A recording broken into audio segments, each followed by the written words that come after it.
How you doing, buddy? I'm doing so well, and I'm so grateful to be here and to be invited on the show. I'm a huge fan of so many records that you've worked on, so it's a real honor for me to be here talking to you. Oh, dude, bless you. Thank you. Well, mutual fan club. I mentioned earlier on. I heard your record first through a couple of friends, and became super obsessed. I still remember the first day I listened to it, start to finish, and was just like, "Holy shit, Oh, what the hell is going awesome. on?" So it's a joy to have you here. Hopefully, you've seen we already have so many questions for you. Yeah, Um, that's great. shall we dive right in? Can we dive right in? Listen, it's totally, this is what I'm here for. Let's go for it. All right. Okay. So we played one of your live videos. You guys done this amazing series of videos where you're like arranged in a circle, whole bunch of different songs, different locations, different setups. Can you tell us about making those videos and like I'd love to know the whole evolution of your live show across the years, but let's start there with how you So put yeah, those those, I together. guess those videos we wanted to. This whole album was released over the pandemic, like loads of other people's records were, and we needed to put out. We couldn't play live. We needed to work out a way of, putting some live videos in front of people, so that they could feel, know what it would feel like to experience some of this album live. And we were watching loads of videos online, and everyone was performing in, like they were in a venue, like like lined up on a stage or whatever. And the beauty of it being filmed, of course, is that you can set up how you like. So we love this idea of having a one shot that would, and the Ben who operated the camera had it on a gimbal, and he could get right in there. So he could get right underneath the snare drum, on top of the hi-hat, into the middle. And so setting up like that, because also, when we were growing up, we loved people like, Simi Mobile Disco and, LCD and stuff. So just felt like a fun opportunity to kind of like channel those sort of influences. And yeah, we just kind of we set up in this place that we recorded the album in France, this beautiful old barn which had tons of room in it, and we had just a few different lighting states. Again, we'd like built all the lighting. Well, Felix the drummer's sort of mega at understanding lights. He built all that stuff himself, and yeah, we just went for it. I mean, people were saying, is it live and stuff? Like, it is totally live. I don't think it's live when I watch it because Jamie in the band mixes it all, and he just got like, I think the thing that always gives the live thing away is obviously the vocals and the drums. Yeah. And the drums in that recording sound so tight, and the room is so big. And to this day, I fully understand how Jamie managed to get them sounding so tight. I think it's just to do with the miking, obviously. Yeah. And then obviously the good thing again about setting up that way is that the vocal can be opposite the drums, basically. So the vocal feed is very clean, so it can be compressed quite a lot and sound a bit more like the record, because that's another huge problem we have these days, is that everyone compresses vocals, including us, really, really hard. And when you play in a live setting, you just can't do that. I mean, it's why Billie Eilish's drummer is hiding behind a screen, because they need to like slam that girl's vocals so hard, Yeah. So I think, yeah, it was, I mean, what else can I tell you about how it came together? So can I just dive in on yeah, that one a bit? tell me. Just so for anyone who doesn't know, like, you guys are working completely independently. You're recording yourself, you're producing yourself, you're mixing yourself. So you basically have built out and have access to everything that's part of your sound, effectively. Yeah, So exactly. Yeah. Yeah, and I mean, even you played some of the. It's great hearing the stems again. You played some of the stems, and like, there's a guitar sound that you play which sounds like this like pitch down thing, and that's actually samples of a classical guitar and a piano together that Jamie in the band, who mixes a lot of the stuff and produces a lot of the stuff, he has made sample libraries that are our own. Wow. Out of our entire studio. Huh. So like, he has literally sampled like every single instrument in our studio, so even a didgeridoo. Like, we have every single instrument, and that really has helped us. So we, a lot of the stuff is not fancy Arturia plugins or whatever. It's just we've made samples out of our own instruments, and then we use those, we manipulate those. So when you say like, yeah, it's independent, it really is almost, even to a degree, like the sample packs are our own sample packs to a certain extent. Obviously, there are moments where we use other stuff. But yeah, that's really rad. And you obviously, like I mentioned in the build-up, you're a band that uses technology. So we can see, like in those live performances, there's like a hi-hat running or something like that off a drum machine, which is all cool. But how was like the evolution of your live show across many years? I watched that one of those earlier videos on your YouTube channel when you guys like first played in Barcelona and stuff. And so how have you found this process across the years of figuring out not just how to recreate a record, but how to get something that's tourable, that's carryable, that's set upable, that's reliable? Have you gone through many iterations, or how's that whole process been? Yeah, so many iterations. I mean, like, it's really interesting these days, right? Because, a lot of people are making music the way we are. It's made on a computer. It's not four guys jamming in a room anymore. And, that a lot of the stuff is not live, and although I would start an interesting conversation for us to have is what we perceive as being live these days. What is live to you, what is live to me, because it's like there were, for example, there are drum machines, as you point out in the tracks, and no one's playing those drum machines live. So one question that you'll always come to when you're building the live shows is like, do we need someone to trigger that drum machine? Does that mean that we're being authentically live, or can we just like put that on track? Because is it really a skill for someone to like hit a trigger that then cues a hi-hat that we play to? Yeah. And is it interesting for an audience, right? Yeah, exactly. And that's the thing. And then it's like, once you're down that level, it's like, does an audience member want to see me go like hit a sample button that then triggers a hi-hat, 18th hi-hat that just goes throughout the whole song? So like, I think nowadays it's about being judicious about that stuff. And obviously, if like your LCD sound system, you're very purist and everything is like analog and everything is, running live, and that's great. And I love that and I live for that shit. But the problem is when you're like a small band and you're touring around very small venues, and you just don't have like the room in the van or the capacity to do it like that. You have to kind of make calls. And so generally speaking for us, it's like, if it's like consistent percussion that no one can play in the band, that's a drum machine, that is going to be on track. Like that's going to be a thing that we have on track, and we run the shows to click.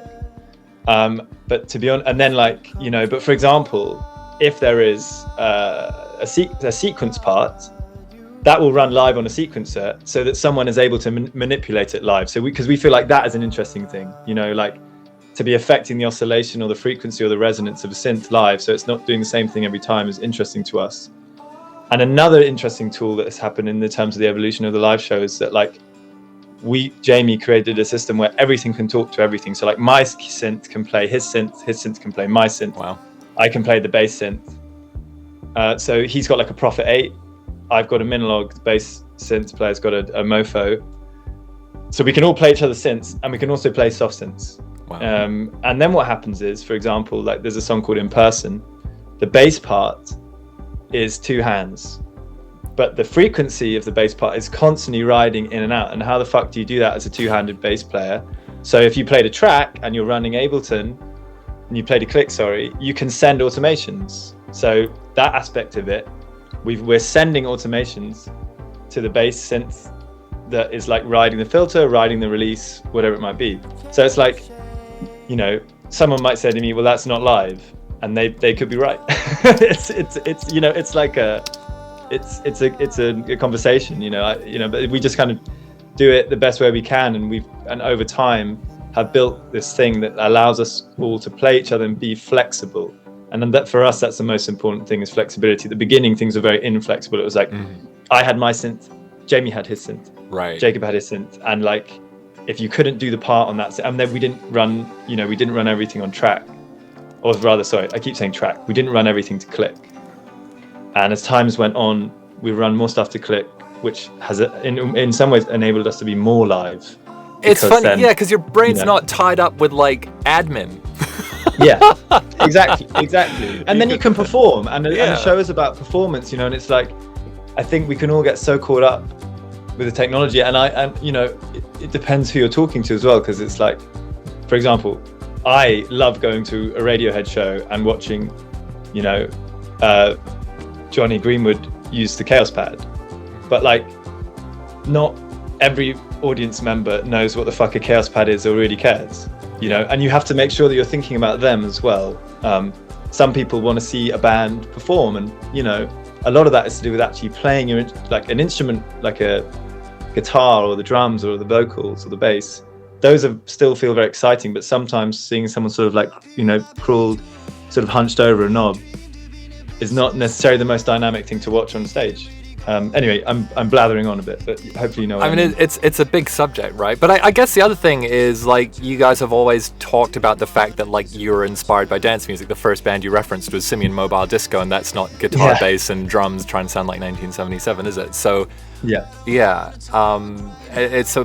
Ultimately it's like a live experience. But I guess that's what's just so fascinating about those videos you guys did, is you really get a sense of you guys as a unit. And I love that you're just telling us how, like, everything patches into each other, because you're grabbing stuff in front of Jamie, everyone's like grabbing each other's shit, so it feels like, I guess this leads on to another question. Like, I don't know if you guys are still doing this, but were you all like living together out in the country or something like that? Yeah, we were living in that house for like a month, because also at that time it was like lockdowns and everything, so we were like, let's just, at various stages across the course of that year, we just lived together so we could carry on making stuff. Okay. And you've all known each other since you were knee-high as well, right? Yeah. Like I've known Jacob's the bass player in the band, is my oldest friend. I've known him since I was like 5-6 years old. Wow. Okay. And I'm 29 now. Okay, right. We'll count on the fingers. So I wanted to get into like a bit of a question about you've mentioned, you know, like some of the skills that Jamie has. And I've seen that you guys both, like, within the band and then like the business surrounding the band, you have like, you've each taken on some distinct responsibilities. But then I'm getting a sense, like, creatively, is it safe to say there's quite a big bleed between who does what? Is it just like Felix is the only person allowed to touch drums and percussion, and if anyone else touches bass, and it's a mission? Or do you all just get involved? Yeah, we all get involved. I mean, I think, again, like, this is I feel that kind of music this way these days is not, it's much less black and white in that way. Like, it feels quite, you know, funny enough, my car doesn't have like Bluetooth, or I can't play anything. I can still only play CDs in my car. Right. And this morning, and I just have like my old CD collection. And I was listening to Nirvana's Greatest Hits on the way to the studio this morning. And I was like, you know, that is like 3 guys show up in a room. One guy's a guitarist, one guy's a drummer, one guy's a bass player, and they jam. And that's how Nirvana makes the music, or made music.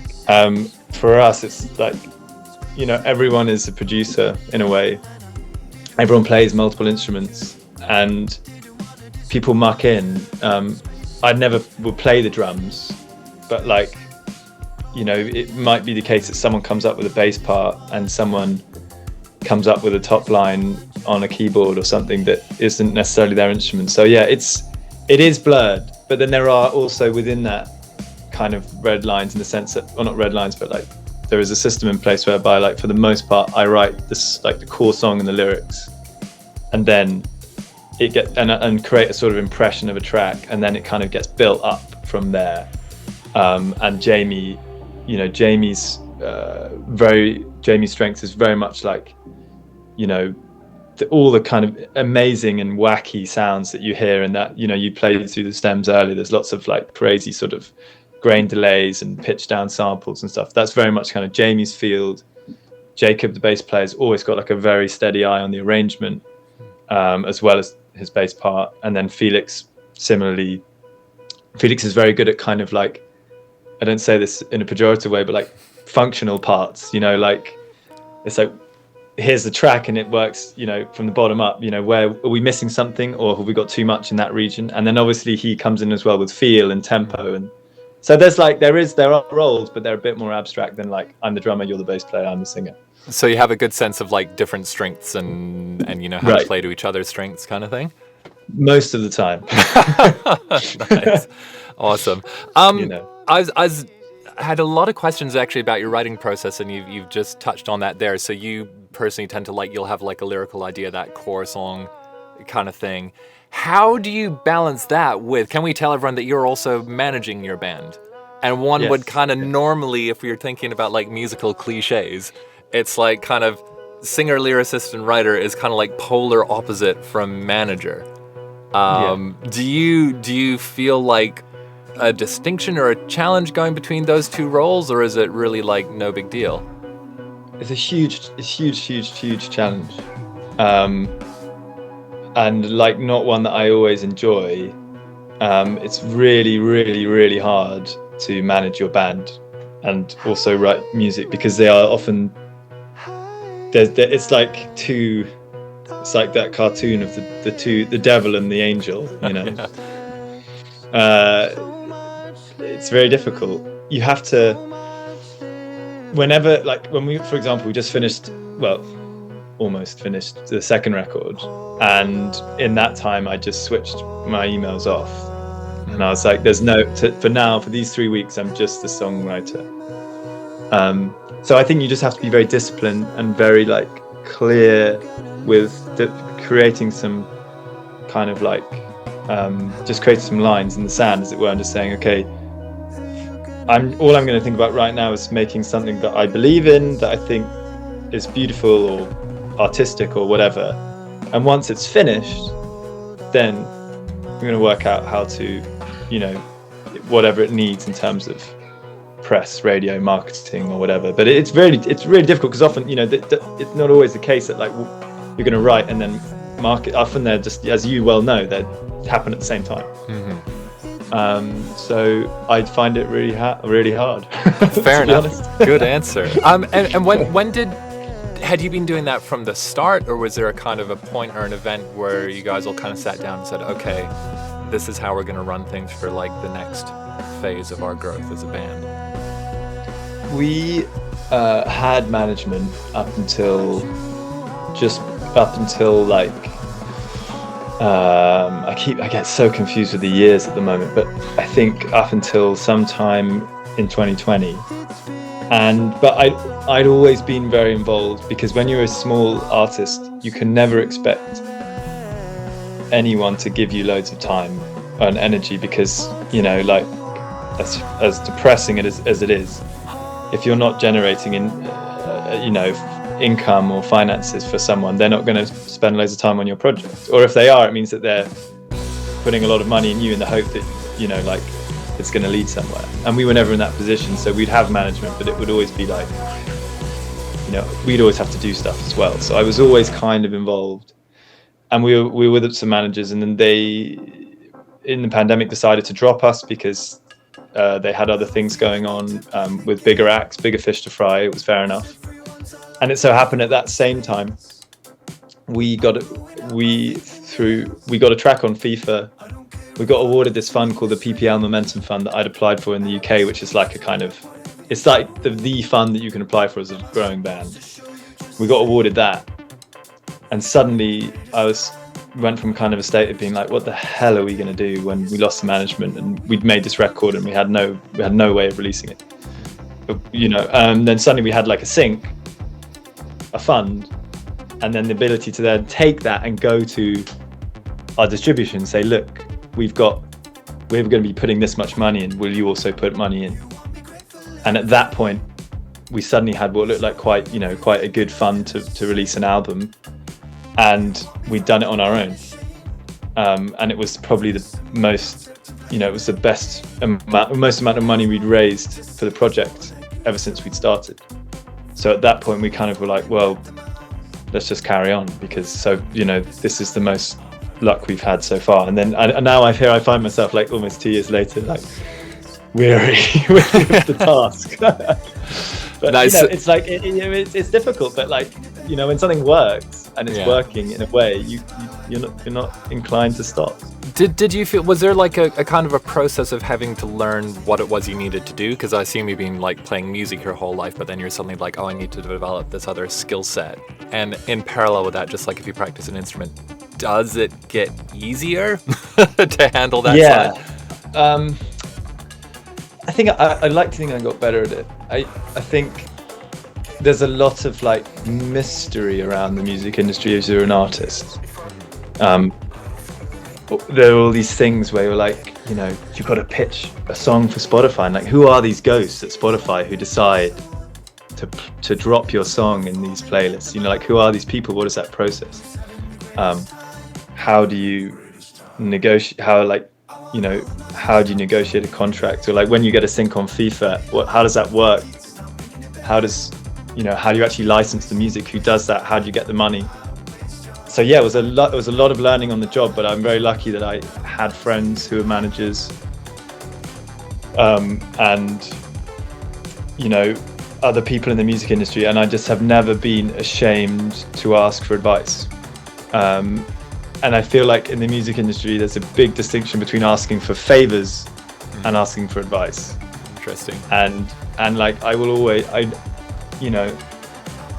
it's like, if you're a band and you like want to know how to set your set up really well, you can go to another band and say, how do I route my live show? It's very different to go to that band and say, hey, can we support you on your like European tour for the whole of next year? It's like that is how I treated it. I'd never go to people in the music industry and go like, can we get something from you? It was always just like, I've been given this contract, can you help me understand how it works? And so through that process I learned stuff, and I'm still very much learning, and it's still very much unproven. Like, we're still very much an emerging band, but it's been an interesting process for sure. I mean, you must find, I don't know, you must have found that so many moments of clashing, like business and creativity, being a producer and writer all the time. I mean, have you always managed to keep them very separate? Well, one of the best bits of advice I ever got, I got this when I was like 22, and I was on an album and the label hadn't paid me in 6 months, and I was like about to have a full-on meltdown, and was like, I walked into the bar at Strong Room and like fell on the sofa and was about to start crying, and a friend of mine, this guy Neil McClown, comes in. He's like, hey man, you look a bit sad. And basically I told him what was going on, and his advice was brilliant, which is that music is entirely separate to the music business. You think they're one and the same thing, but understand they're different. And critically, he said, once you understand that the music business will never care about your music as much as you do, even though I'm like behind the scenes working on other people's music, and just like it's just like the sun comes up in the morning, they're going to feel differently about it. So that really helped. I mean, I have been lucky, like my business model is a lot simpler than yours. Do you know what I mean? It's like, can you help us make this record? Yes. What's the deal? Okay, and off you go. You know what I mean? Yeah. So I'm not having to think about the many layers of complexity to the same point that you do. But yeah, I definitely hit a point where I realized what I look for in a deal is to not have to think about the deal once we start. So a little bit of your situation. Get it sorted first. Yeah, get it sorted, like get everything sorted so you can actually just enjoy the creative process. Yeah. And I think that's the beauty of being a producer as well. It's like you have, and often why I would love to be on that side of it is because you don't have to worry so much about the promotion and the marketing. You do, to the extent in which I imagine you have to liaise with like the label and the managers who all want different things, and the artist. And I imagine that is I've always been interested in that as a position of like, there must often be on these like incredible records that you've worked on, all these disparate factions of people who are kind of pulling in slightly different directions, and presumably you're there trying to kind of make everybody dance to the same tune. I mean, it depends the record, and I mean, I'm lucky I work with a lot of solo artists, so that tends to be a bit more like true. There is a single point of contact. Bands can be fun. I mean, it's funny, some records, like the whole team is really open and transparent, you know everything that's going on. Other things you're completely in the dark, and you know, you'll be sending off mixes and be like, why isn't anyone like replying to this? And you find out, oh, they've been off on like a video shoot and blah, blah, blah, doing all this other stuff, and literally no one told you. So but it's a bit like, you know, tricky to know, like, has anyone heard this record? You know, does anyone care about it? All that kind of stuff. I'm sure you experience the same. Just anytime you release something, you might see some numbers ticking up, but what does it really mean, you know? Yeah, I mean, totally. And that was really difficult in the pandemic, because when you take away the live thing, that's all you've got. You've just got the numbers, and the numbers, it's really hard to know what the hell it means, because like you can have all these thousands of streams or whatever, but sometimes you'll put a tour on sale and you'll be like, what? That doesn't, this track's got like 1 million streams. Yeah. That's 1 million listens, but that doesn't mean that, it doesn't necessarily mean that you could sell like 200 tickets. it's so weird, you know. It's like there's this really weird disconnect when it comes to the numbers, which I'm still trying to get my head around, you know. It's nuts. Yeah, it's nuts. But it's fun. I mean, I gotta say, I don't know if you feel the same, but to me, this is actually probably the most exciting time in the music industry for me since I've started, and this is part of why I really wanted to talk to you guys about it, because it's like if you get your shit together, then you can make your own luck and you can be in charge of your own destiny in a way that I think no musician really has been able to be in the history of recorded music. It's more unpredictable. It's not just a case of like, oh, someone will get signed and then they'll do it all for you. But if you're kind of willing to invest the effort and think about it and diversify your skill set and all that, then you really can, you know, build up your own world.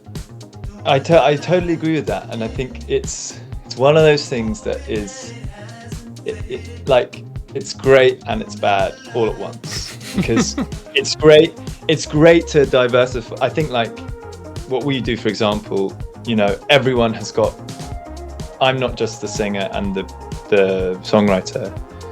I also kind of like drive the creative for the artwork,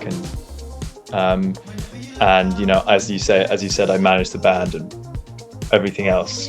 And there's Felix, who's like an amazing drummer, but he does a really good engineer. It's great understanding of mics, really good understanding of video. He's a great editor on of videos, on video software. And Jamie's fantastic on Ableton and is so good with synthesis and guitar pedals and shit like that. Jacob is a phenomenal bass player, but he's also really, really good at kind of like, you know, having a very sturdy eye on like the everything in the round, if that makes sense. Like, he's like, you know, we should be putting more money here. I wasn't sure that really worked there. You know, he's always got a kind of picture on the whole, because we can all get really focused on details. Interesting. And that's all really great, but obviously the problem that comes with that is that then you start getting obsessive over these things, and you understand to a certain extent why roles have been separated, because like ultimately, if you believe in this old-fashioned idea that like art is about ideas and intention, and that is what the artist is for, this other stuff starts to filter into the way you think about art. So like, I'm the manager, for example. I see the ticket sale update every week. I see the streaming figures every day. I talk to the PR folk. I see all the rejections when we don't get played on the radio and no one writes about us. And I see the times that we do get played on the radio and people write about us. And I'm the first point of contact. I'm at the sharp end. And it's very difficult for that not to then have some sort of impact on what I make. And it's the same thing with technology. It's like, okay, great, like I know how to do this, and you know, I'm really into like this software or this plugin or these forms of synthesis or whatever, but it's like, for me, the thing has always got to be like, but was the idea good? Do you mean it? You know, and then everything else follows. Like Ed O'Brien in Radiohead, he says the art comes first and the commerce follows, and I always believe that. It's like, if as long as you can keep the precious thing about art, which is like the intention, the meaning, then it's cool. It's wonderful to have all these other skill sets, but I sometimes worry that it can like create a bit of a fog around this first thing. Do you know what I mean? I'm with you. Yeah. And you mentioned, like, you know, if when you went away to France, you just like switched off email. So have you kind of hit a point where you're like, oh my God, I'm just too much in this brain, I need to chill out? Or do you just get more and more overwhelmed till you have a breakdown day to day? Or do you just say like Mondays are email days? Or do you know, not look at your phone before noon? I mean, I know we've been through a crazy time, but yeah. Yeah, I try to do stuff like that. It never really works, because work creates more work, you know. You don't just, this idea, I read a really good article recently about clearing your inbox, and it's like, clearing your inbox is a fallacy. Like, if you you can't clear an inbox, because sending an email generates a response. Yeah, totally. So it's like, it's not possible. Sounds great. So yeah, I think, you know, as you say, this is a really exciting time, and I feel really excited about the music industry. We do have a lot of control, but I think it has to come with a degree of like of trying to remember why you're here, or at least to be transparent about that, to be like, look, I've come in here now and I'm aware of all these business things, and now I perceive music as more of a business. Or if you're coming in, you're like, it's all about, for me, it's about intention. It's like, are you coming into the game as an artist with intention? And if that's the case, by all means, get stuck in with all this other shit, but just make sure that you preserve that, because it will get threatened the more you learn, in a way, and the more you become not just the singer-songwriter, and you become all these other things. It's just like, you have to be careful, I think. Yeah. If that's what you wanted in the first place, maybe you want to be a fucking, startup manager, and then like, power to you. Totally. You know what I mean? Yeah, I love that you mentioned startups, because it really is, in a way, like launching something like this is kind of, you're like CEO of a creative startup, really, that has like products that are music, and has. Yeah. Anyway, we won't over kind of egg that pudding, so to speak. Should we do a complete change of tack? Let's do it. All right. Maybe this can be like an active metaphor for what you're talking about, which is at some point you gotta put that down. Yeah, exactly. So you're all kind of like multi-instrumentalists. What was rad with your album and all your music that I've heard, but the album in particular, is you can hear like you obviously love lots of different kinds of music, and you're able to kind of like move through or reference so many genres, but it still 100% sounds like you guys on every song. So have you spent time, like, were you just going to like euphoric house raves when you were 18, or then did you have your like I'm a fucking serious guitar boy kind of phase, and or how what was your journey with like exploring and experimenting and getting hooked on genres? And then was there a process where that all became Low Island collectively? Yeah, we started off like all old school friends, and we started off, I think, like a lot of people of my kind of age and generation did, listening to indie. So like Block Party, Maximo Park, and just before that, it was like you picked up your guitar and you wanted to learn like Californication and stuff. So there's like John Frusciante is your like entry point, and then it was like Block Party and Maximo Park and I don't know, the Future Heads or like shit like that. And then Jamie's older brothers, who I think he's got two older brothers, had like a very big influence on us. And Tommy, Jamie's eldest brother, was really started getting into like Aphex Twin and Square Pusher, and then sort of threw that into like house music. And Jamie and I started when we were like 15 or 16 DJing. We would DJ like electro, so we would DJ like Mastercraft and Daft Punk and a bit of Aphex Twin and Square Pusher as well. It was a bit of a fucking mess, to be honest. I don't think it was very good. And there was like Hervé as well around at that time, and that whole kind of fidget house thing. So we were involved in that, and then as time went on, we actually just started quite seriously DJing. When I was at university, we had a residency in over here in the UK in a club called The Warehouse in Leeds, and we would play once a month and we'd like open or close the night. So we'd either play like 11 till 1 or 4 till 7 a.m. in the morning, and it would be with like Kerry Chandler, Mara Jane Coles, Martinez Brothers, that kind of stuff. So we kind of found our way into DJing, and we ended up in this sort of tech house space. And then you have to remember that throughout all this time, we were also playing in an indie band, which sort of fell apart. And then also you've got to bear in mind that Felix was touring with like Snarky Puppy, right? And was like going to Brazil and studying percussion. Wow. So everyone had these like huge array of experiences, and then we came together and somehow just tried to assimilate all of that. And I think, and we're still trying. We don't, I don't think I yet could parody the Low Island sound, because I think it's still, I think it's still a work in progress. There's that great video of like two really stoned guys in college, and they make an Alt J song, Right. I don't know if you've seen it, but it's I haven't so seen that. funny. Yeah. And it's so good because it's like Alt J have made a sound that you can parody. That's so theirs. And I think we're still like, we're still trying to work that out because there's so much in the mix. And you never want one. You're always like, oh, but I love that music. And oh, but I really love that. And, so yeah, that's it. It's a very kind of like long journey. I hope that answers the question. Yeah. Do you feel like if you've got songs that are kind of completely different, do you feel that as like a challenge or a dichotomy, or are you like, fuck yeah, let's just throw it all in the pot? I changed my mind on that. Like, I think versatility is really important and diversity is really important. I think the album format is so great for that. And I think as much as everyone talks this big talk about how like, and they have been talking about for ages, like the album is dead, whatever the hell that means.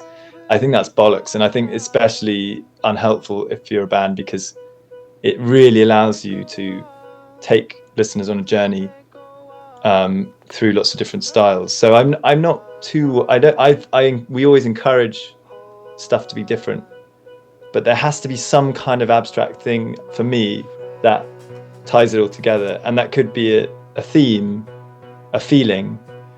It doesn't have to be a sound necessarily. It can be much more abstract than that. And I think that's why the album's great, because you can say the album is about this, and then all of these different genres are serving this central theme, and that's where the cohesion comes from. So it's a sort of open book, isn't it?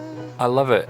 When you were putting together this record, did you hit a point of like, this is the theme or the feeling, and do you all sit around and kind of workshop that together and get on the same page? I know I'm talking like an American now.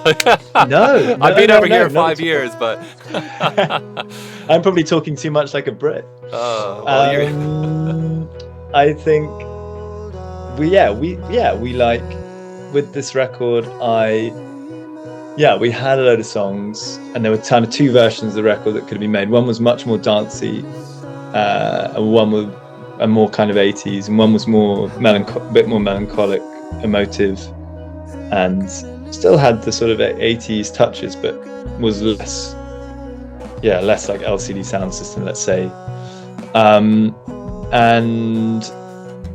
we had like maybe 25, 30 demos, and I looked at them, and they've been kind of made up from a really long period of time, like some of the tracks were like 5 years old, the very first track.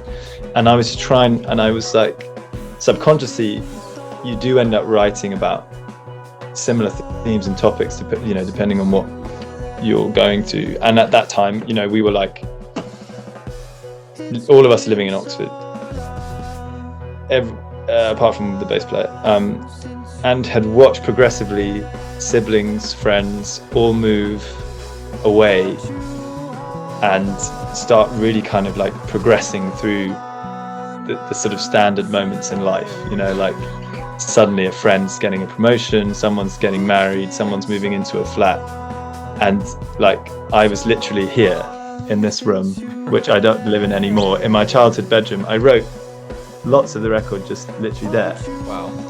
And there was something in that of like this feeling. I think I described it once as like running on the spot while everyone was running forward.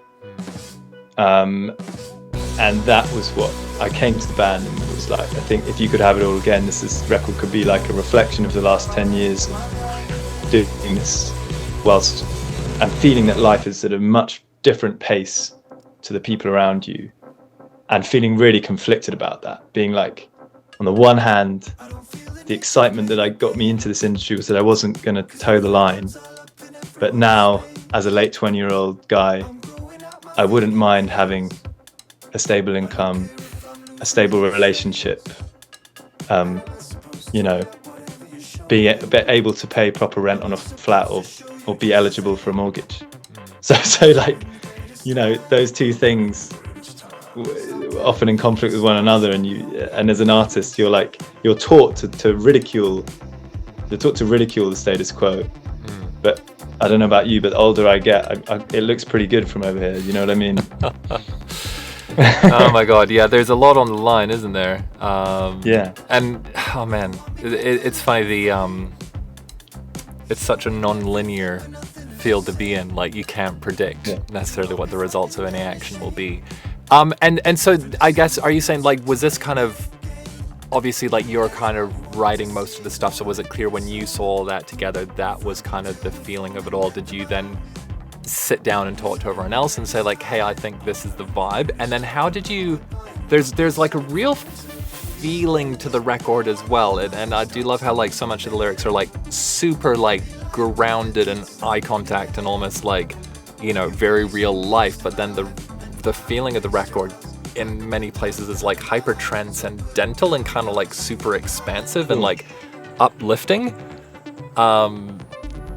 Was that, like, a conscious decision? And again, how did you tie in everyone to get on the same page with that vision? I guess, yeah, I mean, there was always this, I think the record ends on the word hope, and that, without sounding too corny, like, I didn't want it to be a sad album, namely because I think I find a lot of beauty in challenges and sadness of life, and also, like, I think in the same way that I feel about a music career, like this, I think a lot of people criticize me for this, but I feel like in music, my attitude has always been, like, give everything and expect nothing, and I don't find that to be a depressing state of mind. I just don't feel like I should expect extraordinary things to happen. Doesn't mean I don't give everything I've got to what I'm doing. So yeah, there is a degree of, like, hopefulness in the difficulty of this career choice, or indeed any career choice, and being sure about it. And then I would just take that to the band, although the songs kind of already existed. And I think the most important moment was, like, coming up with the title, and then I'd writing, like, a little blurb about the title, which was inspired by a few, you know, some books that I'd read, and just talking it through with everyone. And once you've got that title, you know, it's like, for me, coming also from, like, an academic background, it's like having the essay title. It's like, okay, now we know, now we can go, now we understand what this is, and it frames it.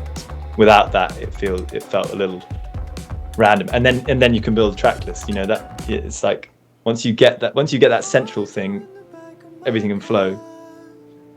So it sort of worked like that, I guess. That's rad. And so the kind of blurb under the title, would that be the equivalent of, like, the back jacket of the book or something like that kind of sums up the thesis, for want of a better word? Exactly. I wrote this, like, probably pretty pretentious thing about, like, you know, there were characters who I really resonated with in certain books, like, you know, I've now totally forgotten his name, but he's right here. So there's the Catcher in the Rye. I've forgotten the main character's name. Maybe someone will remember it in the chat if anyone's read The Catcher in the Rye. But there was, like, The Catcher in the Rye. There was books like A Little Life. There was a play called People, Places and Things. And I just wrote, like, a little blurb that was like, you know, imagine a character like, or like a Watanabe from Norwegian Wood. And I was like, imagine a character like Watanabe, or whatever his name is from The Catcher in the Rye. And imagine Will in Alabama, by the way, Birmingham, Alabama, says Holden Caulfield. He's absolutely right. It's Holden. Imagine Holden from The Catcher in the Rye, or Watanabe from Norwegian Wood, and people who are cynical and skeptical about life, but they also believe in love, and they want to be loved, and they want to give love, but they're also cynical about the trappings of, like, conventional life, but they also want it. They're conflicted. So, and I wrote that little thing. Can we put you on the psychologist couch for a minute and say, yeah, are you seeing this as, like, a third party character, or are these, like, obviously you've said they're themes you're dealing with yourself, but did you kind of personify it in the third person to explore those themes for yourself, or is it actually very autobiographical, but you needed to be able to kind of, like you said, actually use the systems of academia to be able to clarify it to a point where you could say this is what's going on? I think it was, like, a bit of both, you know. It's like, there was, for me, what I try to do at the moment with writing is locate an emotion or an experience within because that there I find there's sort of a true form of the sort of truest form of expression for me. I'm not good at writing stories like Alex Turner or writers like that, where it's very like fictional, or at least that's how it comes across. I'm much more comfortable writing from like personal experience, but then that can feel very self-indulgent. So then what I do is locate those experiences in other places, like in a book or in a play or a film, and then you kind of like you exaggerate, or you build out of yourself, if that makes sense. So the thing becomes about more than you, and you locate it in other places. You give it other details, other things which weren't actually relevant to you, and then it hopefully becomes more relatable. Because I feel the problem is if you just write from this moment, from that moment of within, sometimes it's just like, what is it? Is that just for you? It's who the fuck's that for? It's too. It doesn't feel generous enough, I guess. Interesting. So you have almost like an internal spark or a seed that you can then kind of like externalify in order to work on objectively. Is that kind of yeah, I think so. And exactly, like, just build it out of yourself a little bit, because I think, for me, songs and songwriting is about empathy, and it's different for everyone, but that's what I'm here for, as well as everything else. But yeah, and empathy has to come from seeing, and this other, that kind of idea that art like holds a mirror up to society. So for me, it's helpful to kind of go beyond just my own experiences, but I find it that my own experiences are the kind of my way of striking a match, if that makes sense. I love it. So you've mentioned quite a few literature references and an academic background. So could you like share the academic background with us? Well, I went to uni and I did a bit of a master's, and I'm a bit of a master's. Well, I'm only halfway through. A cheeky little. Oh, okay, you literally did a bit of a master's. I had to pause it because I was too busy. Right. But I'm aware. I'm aware that one can sound like assume that everyone's been to university and been to sixth form, and a lot of the time people haven't. So I did music as an undergrad, and actually, let you know a little secret, everyone in the band did music as undergraduates. So if you can't make your band work with 4 fucking music undergrads, then you're a bit fucked, aren't you? Yeah. And then I went on to do a part-time master's in cultural studies, which I started 1.5 years ago at Goldsmiths, which I was doing when we were making the record, and it just completely was too much. Right. As much as I enjoyed it, so I stopped. Great. Press pause. Did you ever have like a pull to write literature? And this dovetails into a question that, like, what is it about music that winds up being such a powerful conduit, or your chosen conduit, to get these messages out, if you're also into like writing in words? I've never tried writing full-length things. I think it's like something that what was I watching the other day? I was listening to an interview with someone the other day where they were talking about the difference between lyrics in a song and poetry, and I can't remember who said it. I wish I could. I'll find out. But I think it was Stephen Sondheim died recently, didn't he? Right. And he said this. He said that the difference between a song and a poem is that the song has to connect with you in that instant. The lyric has to hit you and make you feel something, whereas in the poem you can stew over those words for ages. But there's this ephemeral thing about the song, and I like that because I think it encourages us to not be too complicated. And we always have to remember when we're writing pop tunes that we're trying to make people feel something in that very moment. We're not, as well as there can always be an onion, and like it can go further than that. But if you can't hit someone straight away, in some respects, the song hasn't worked. And that's why I find music to be a great vessel for that, because it's like, it's very mindful in that respect, isn't it? It's like, I'm trying to get you right now. I'm not trying to make you kind of like think about this for 4 years and write a thesis on it, you know? I'm fascinated that you have this parallel with also like DJing peak hour. So you must know all about like, we have to get this shit popping off like right now. Do you? I mean, so many of these questions are like asking a fish what the water is like that they swim in. But you know, how did the DJing influence you? And do you even think like lyrically sometimes? Like, I love that you mentioned like the last word on the album is hope. So do you have like even a sense lyrically as well as a writer and all the other stuff about like the flow of energy and how to connect with people and what's going to work?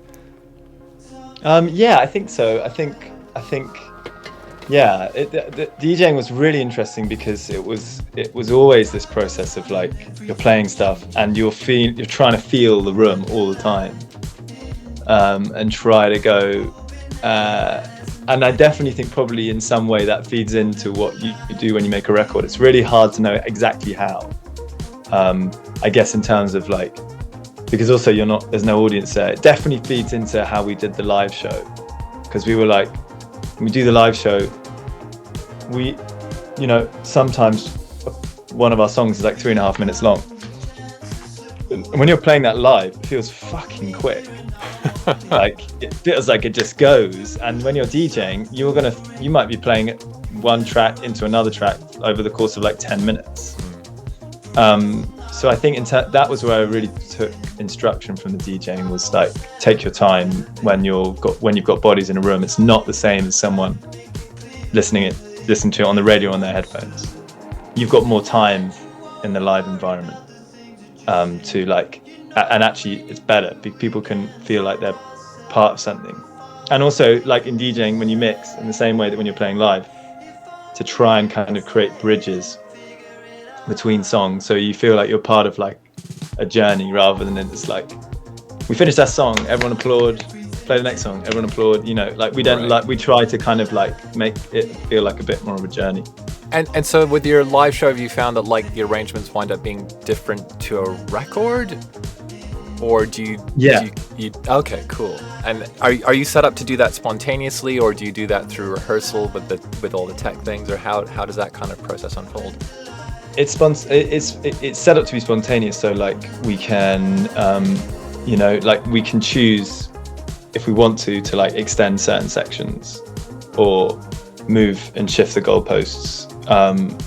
So yeah, we are set up to be spontaneous. I mean, the truth is that like, people, when you're touring, you get into habits, and you know, it's not a jazz band, so like as much as you say it's flexible, you end up doing the same shit every night.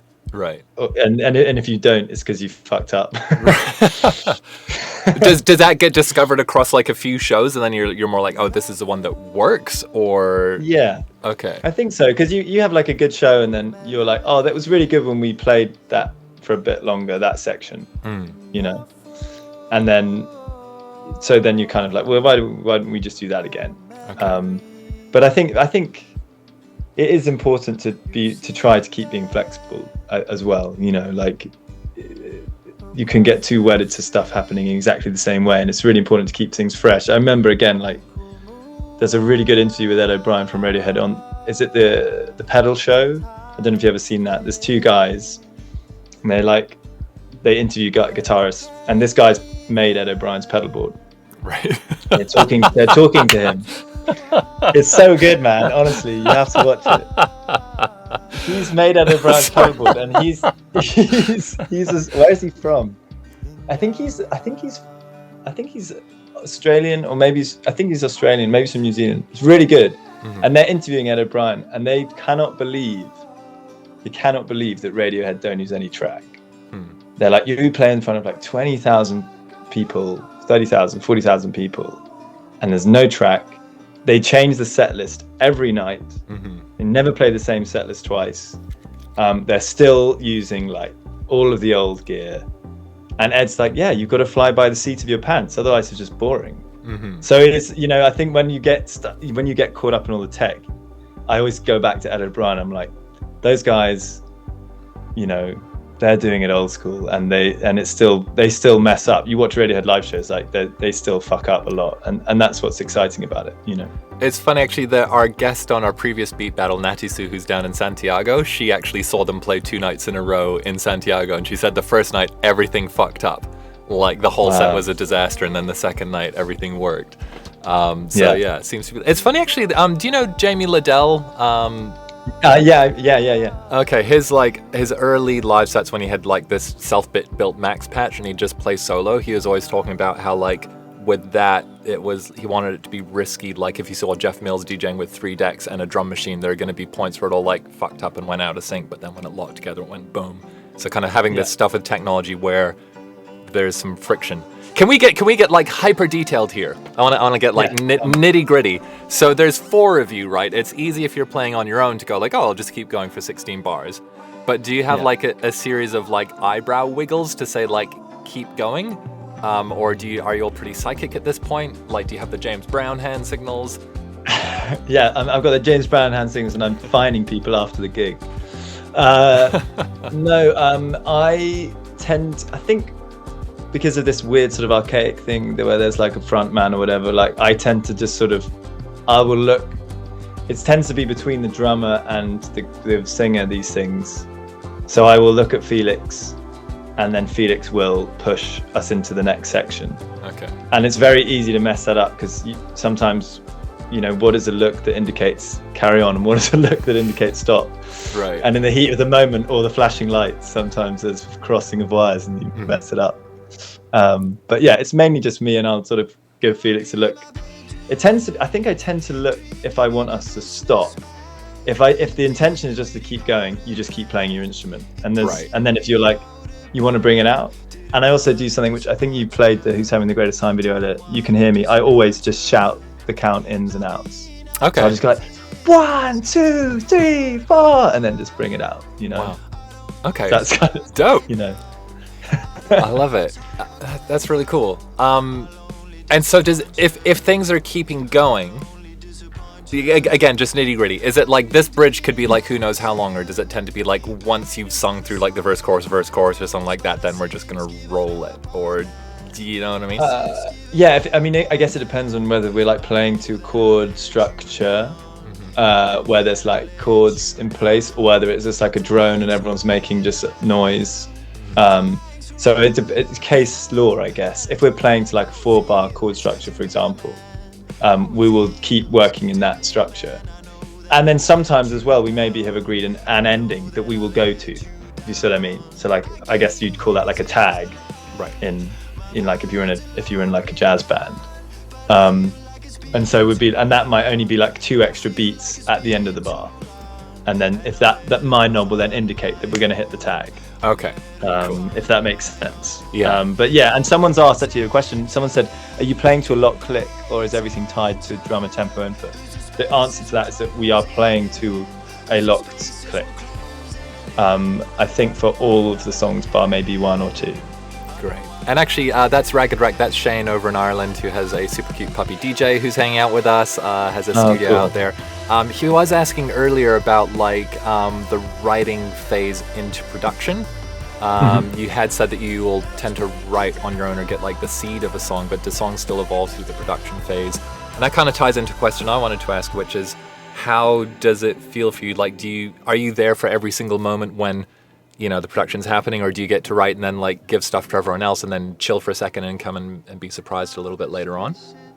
So what tends to happen is we have that kind of genius idea, although on the second album there's also been instrumentals that get written by Jamie or Felix, and then they send that to me, you know, and so there's not like, whilst there is for the most part you know, a way of doing things, there are exceptions, and we're not dogmatic about stuff. You know, it's like this is the only way we can write a song, otherwise we have to can it. But yeah, so in terms of that, so if we're talking about the first record, there would be songs, for example, where it's literally just like, Hey Man's a really good example, track 1. That was just acoustic guitar and vocal, and it sounds like Neil Young. And then we just muted the acoustic guitar track, and we just had the vocal. And then we were like, okay, just have a totally different arrangement. And Jamie had this idea of just having like a repeated pulse, Laurie Anderson, Oh Superman style, and that would go like that. And then Felix came in, and I think Black Midi had been around, first record had just come out, and so he was just like, why don't you just kind of Jackson Pollock the drums across this track? And he did that in one take. It was his first take, one mic. Wow. I think, and he just went for the whole thing, and it felt very actually artistic and deft. And then, like it's chord 1 for the whole thing, and then the other chord that sounded really nice from the guitar was chord 4. So Live came in and just judiciously would like place chord 1 and chord 4 under the vocal where it felt good. And that's how that song came together. So it was like, that was quite a good model of how a lot of the songs happen. It was like acoustic guitar or piano and vocal, and then it was like, okay, fuck the piano, fuck the vocal, and fuck the piano, fuck the guitar, and let's just take a scalpel to the song, kind of thing. Love it. Hope that answers his question. Shane, you happy with that one? Keep asking if I haven't made it clear. Yeah. Cool. I really love the way you write melodies.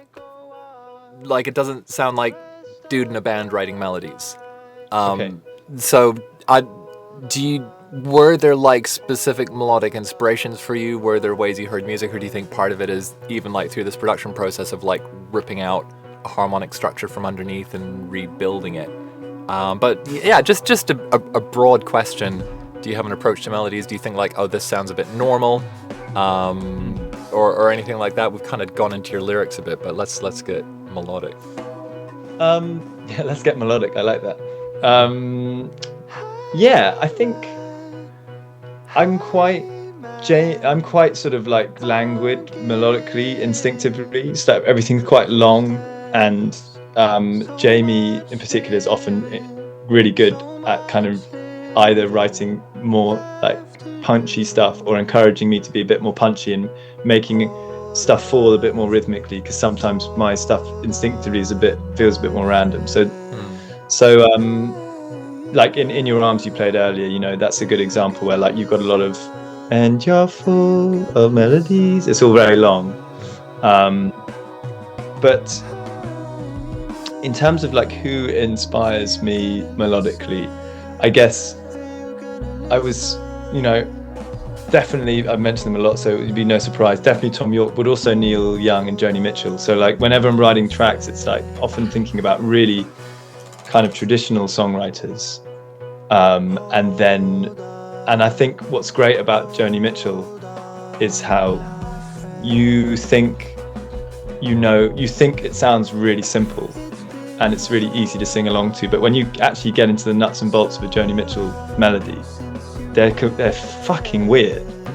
Like they're really weird, and it's about, and I'm always trying to find a quirk that even if you don't hear it or don't realize it, it's throwing you off, or it's just kind of catching your ear a little bit. So there's always trying to, like, if I find myself getting caught in just writing exactly the same thing in every bar, or it feels like I'm looping myself, I'll always just try to offset something somewhere. Yeah, I hope that makes sense. I love that. So there is a certain amount of awareness of just like, we need some coriander on this shit. Yeah, exactly.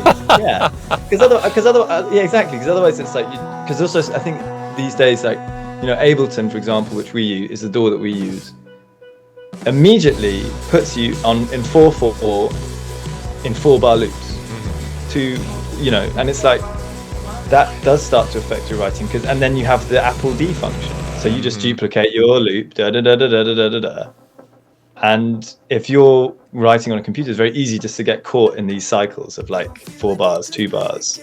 So again, it's like enjoying the technology, using the technology, but also being aware that it's starting to kind of dictate some of your choices, and trying to fight against it a little bit. It kind of goes back to what we were saying earlier about, use everything, learn your new skills, but don't do it uncritically.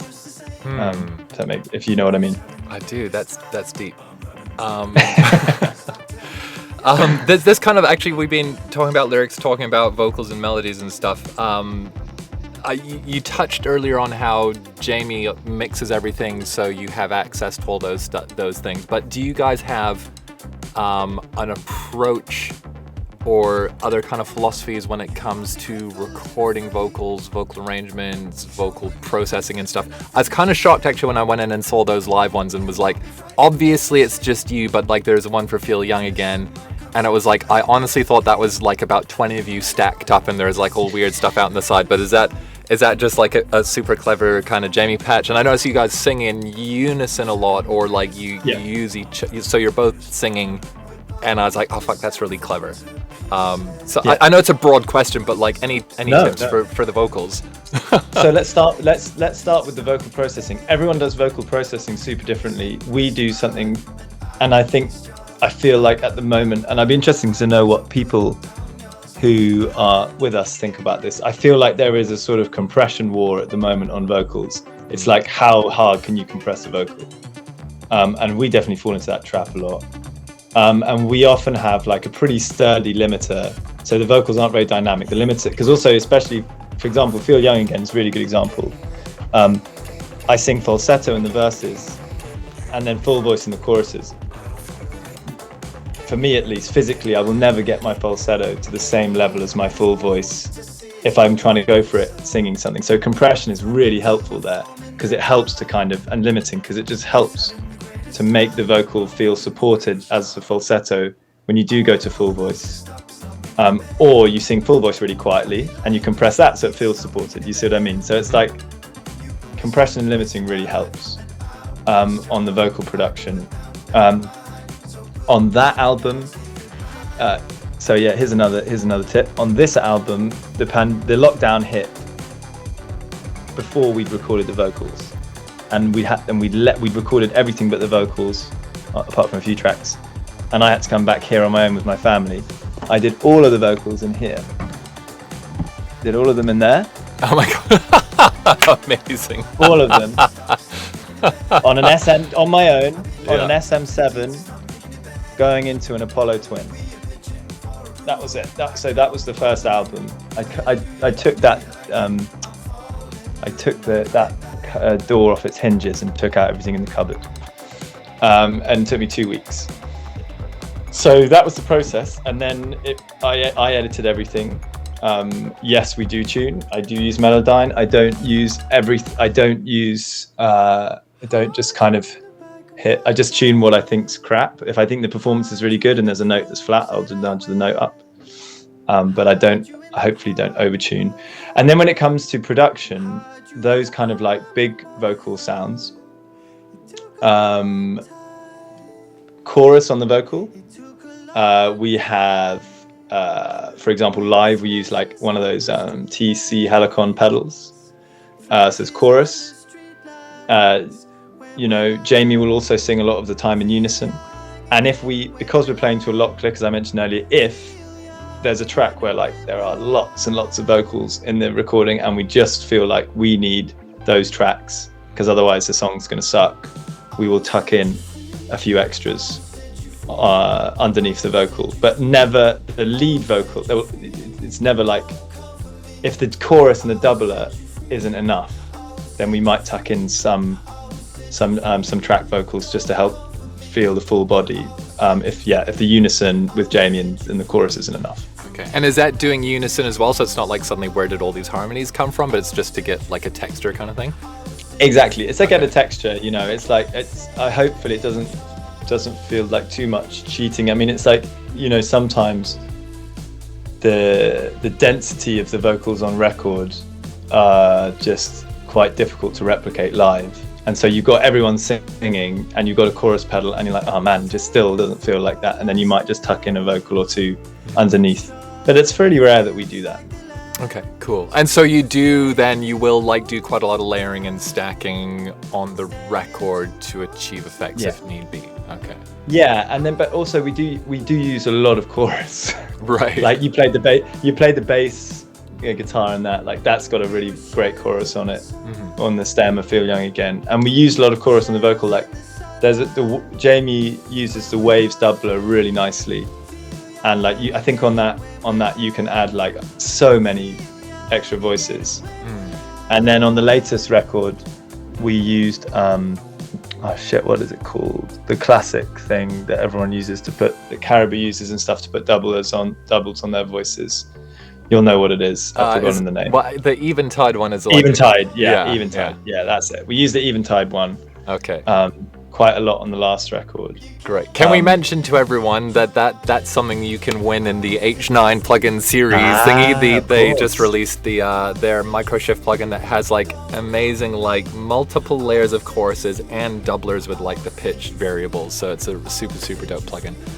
But that's great. You're using all that stuff. Okay, this is really cool. That stuff. Okay, so you guys have like a really good grasp of different ways to achieve like a thicker texture, whether that's technologically or performance-wise, or okay. Yeah.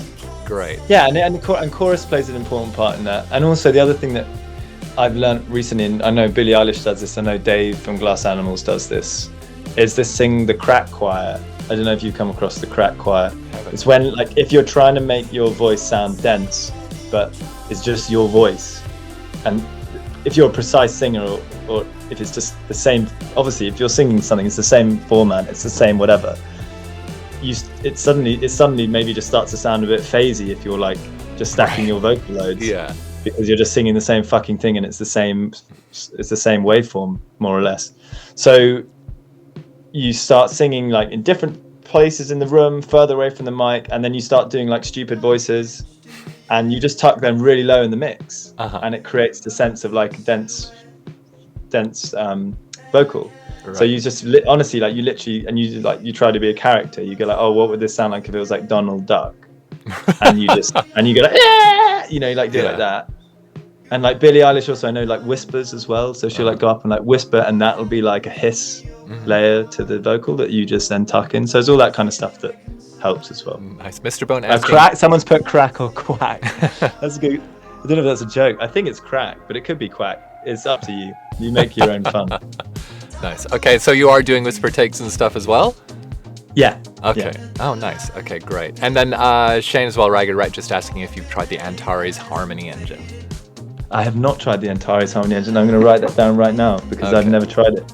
Okay. And question for you, I don't know if this is more, Jamie's trained, but I know you do lots of tweaky things as well. Like, how do you handle the endless fire hose of music technology out there, which all does super cool stuff, like, and still focus on actually finishing music?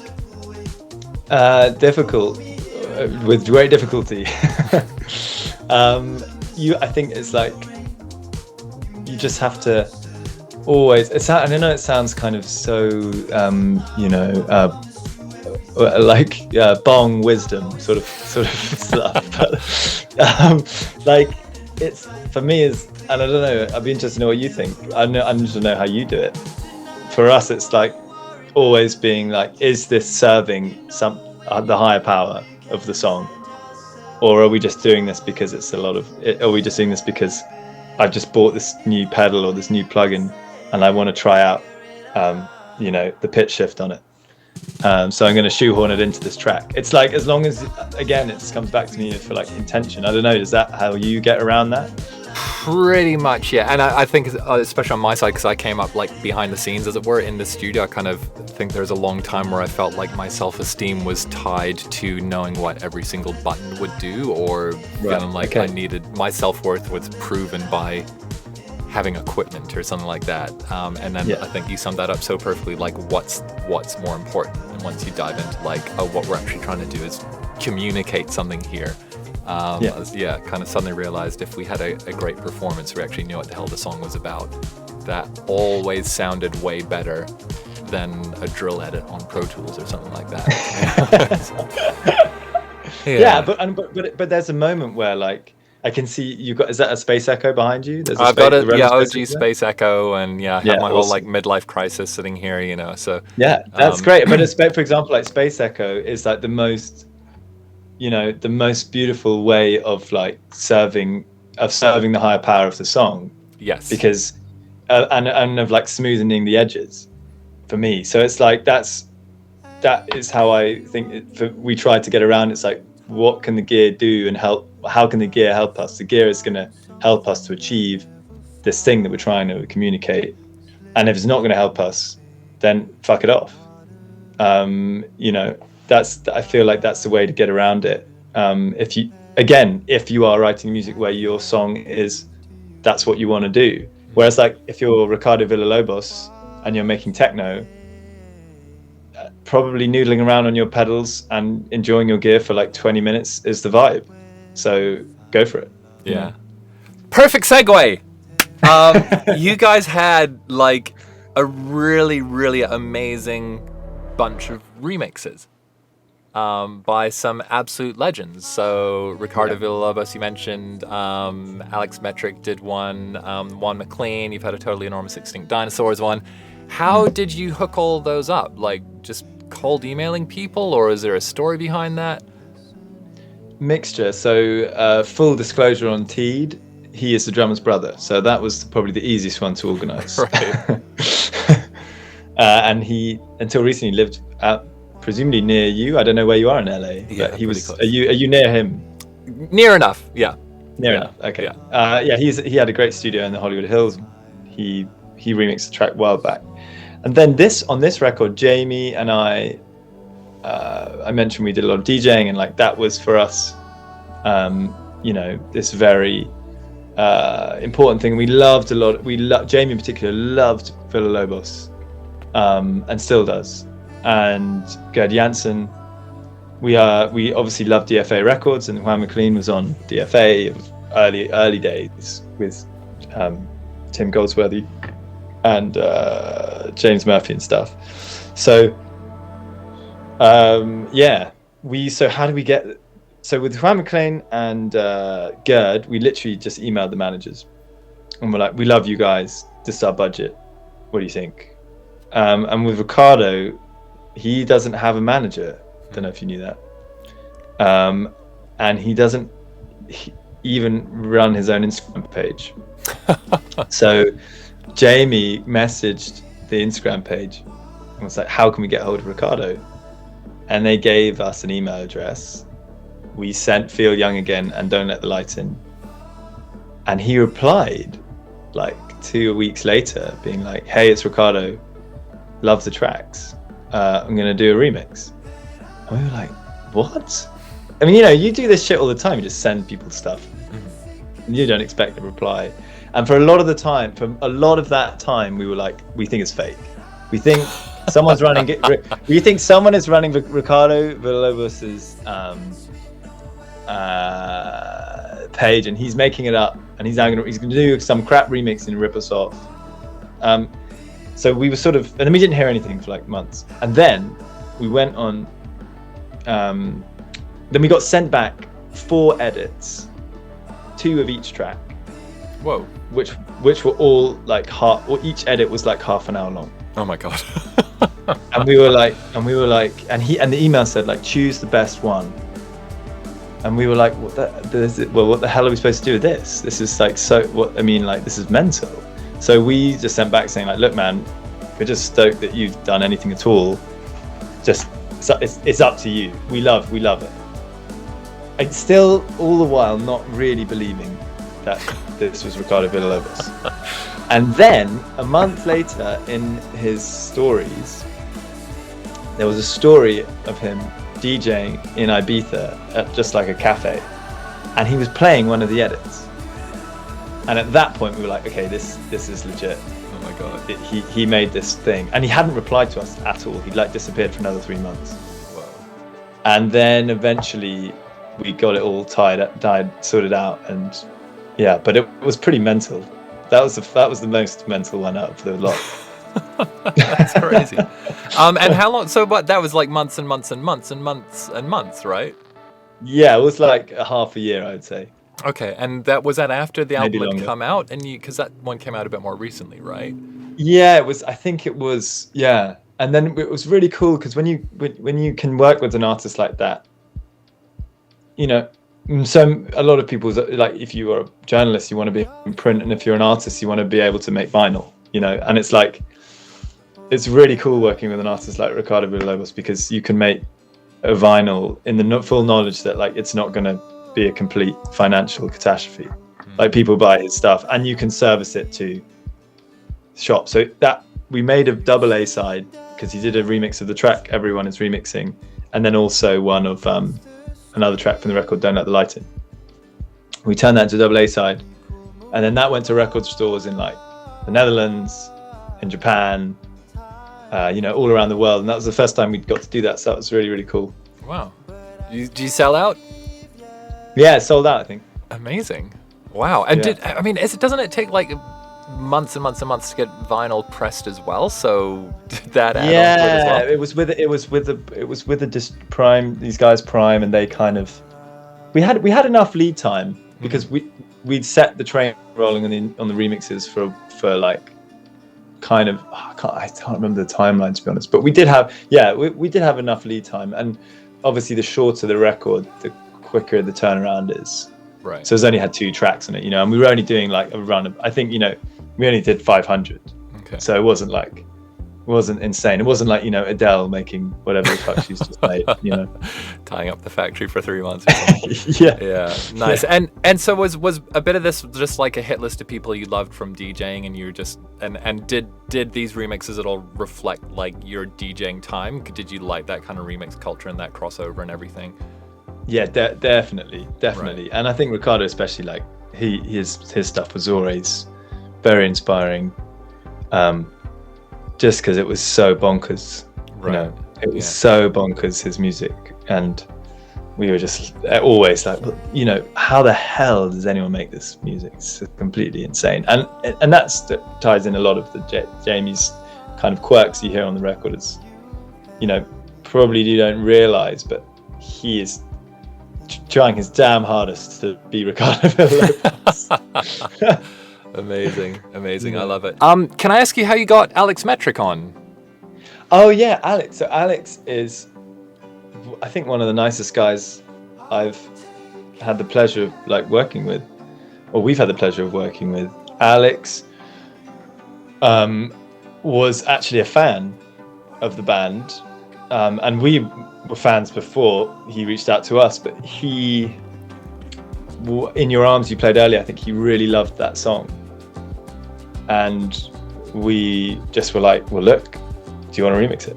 Right. We love and I think between you and me, I think that's my favorite remix that was done. I think he did. I loved the remix that he did for In Your Arms. I think it's my favorite one of the package. It's a fucking banger. That's for sure. Yeah.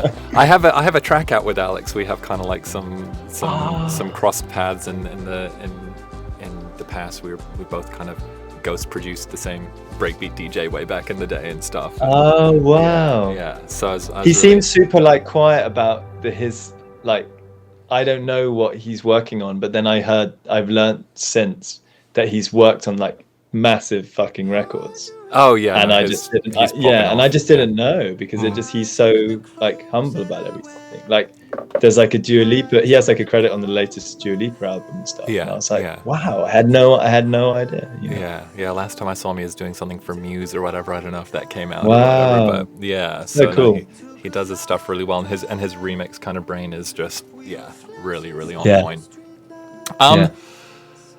Oh goodness gracious. And hopefully this won't be the worst question you've ever been asked, but I think this is. We actually talk about this kind of stuff a lot on the stream. And you mentioned just specifically you just emailed a bunch of people. Yeah.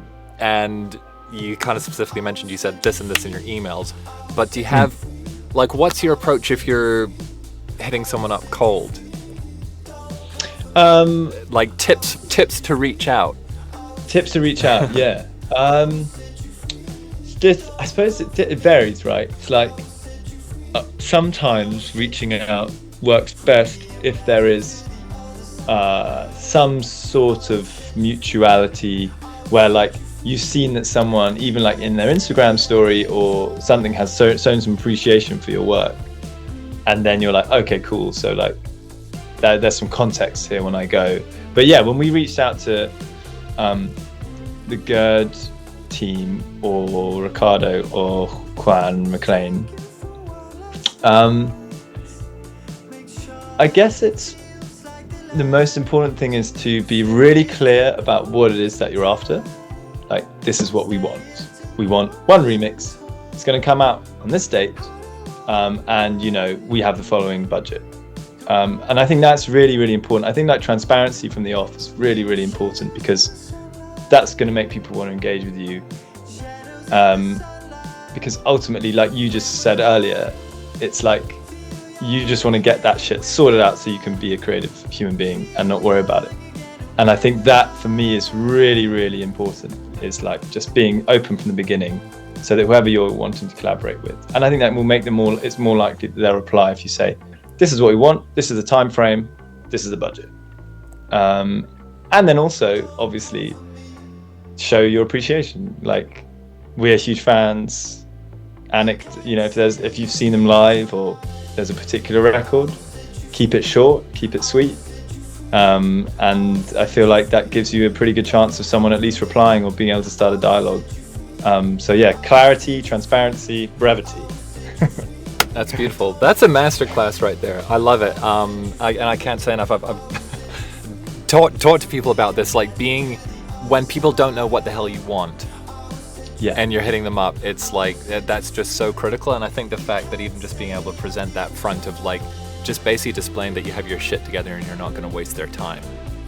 Yeah, right. I mean, you must know that so well. It's like people will probably reach out to you all the time. You're like, oh, I want to collab on a project. You're like, what's the project? What's the timeline? When is it going to happen?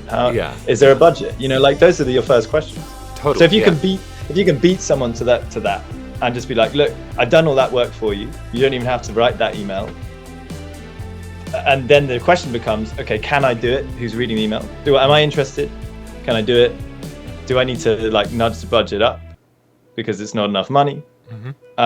Do I need to fiddle with the timeline? It's like, then you can start engaging with it a bit more critically.